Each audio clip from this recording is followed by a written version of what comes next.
नमस्कार सांग माने मु पुष्पा आपण मानक स्वागत करुछि मोर यूट्यूब चैनल को। तो सांग माने आज मु एक अद्भुत मंदिर को जाउछि। एहार इतिहास स्थापत्य और आध्यात्मिक शक्ति विषय रे किछि जानिबा। मो सह एही यात्रा रे जोग देबा पई बहुत बहुत धन्यवाद।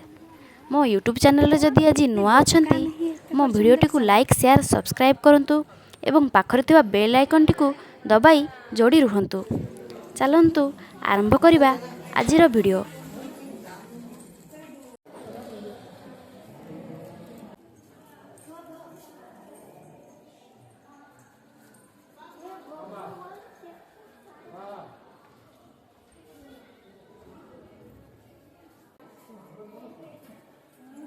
तो सांग माने आमे एबे कोटिलिंगेश्वर मंदिर रे पहुंची जाइछु। कोटिलिंगेश्वर मंदिर कर्नाटकर कोलार जिले में अवस्थित। यह मंदिर नाम कोटिलिंगेश्वर। तार अर्थ हेउछि एक कोटी बा 10 लक्ष शिवलिंग थिबा मंदिर। 1980 मसीह यह मंदिर स्थापना होइथिला। एठारे प्राय 10 लक्षरु अधिक शिवलिंग स्थापित होइछि। यह मंदिर मध्य भाग रे एक विशाल शिवलिंग रहिछि जहार उच्चता प्राय 100 फुट, जहाँ एक आकर्षणीय स्थान भाव परिचित। यह भारतर अत्यंत बड़ शिवलिंग मध्य गोटे बोली मध्य जणा जाए।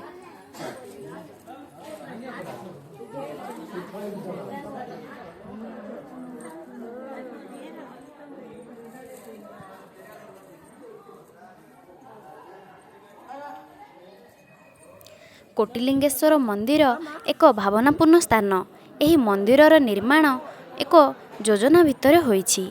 यही सुंदर मंदिरर परिकल्पना ब्रह्मश्री शिवानंद स्वामी द्वारा आरंभ होइथिला एवं मंदिरर संस्थापना परे मंदिर उपरे एबे धारावाहिक भावे एहार विकास हेउछि।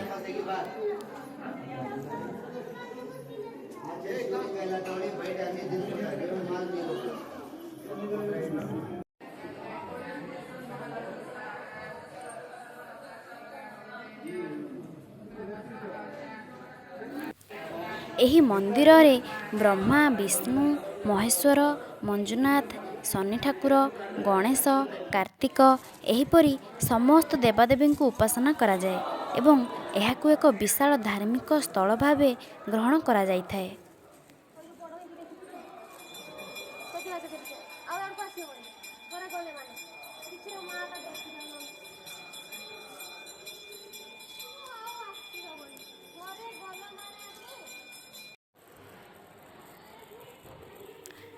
कोटिलिंगेश्वर मंदिर रे विशेष भाव रे पूजा विधि पालन करा जाए।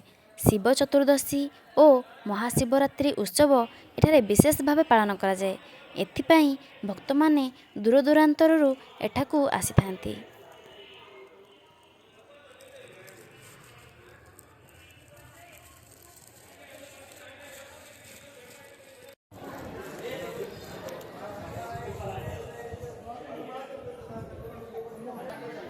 मंदिर रे अनेक देवादेवींकर सुंदर मंदिर मध्य रहिछि जहाँकि मंदिरर सौंदर्य को द्विगुणित भावे बढ़ाई देउछि।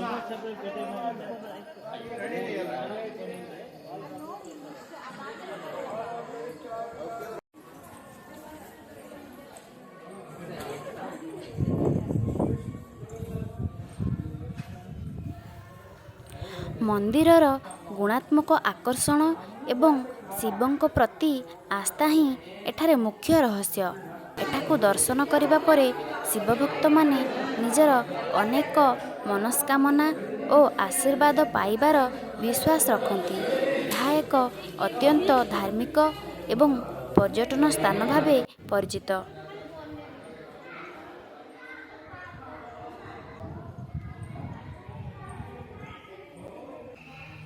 एही मंदिर रे खूब बड़ और छोट शिवलिंग रहिछि। एठारे 88 फुट उच्चता विशिष्ट एक भव्य शिवलिंग रहिछि जहार आगरे 33 फुट उच्चता विशिष्ट एक नंदी मूर्ति रहिछि। एही बहुसंख्यक शिवलिंग और नंदीर दृश्य भक्तमानक मनरे एक अलग पवित्रता और शांतिर आभास देइथाए।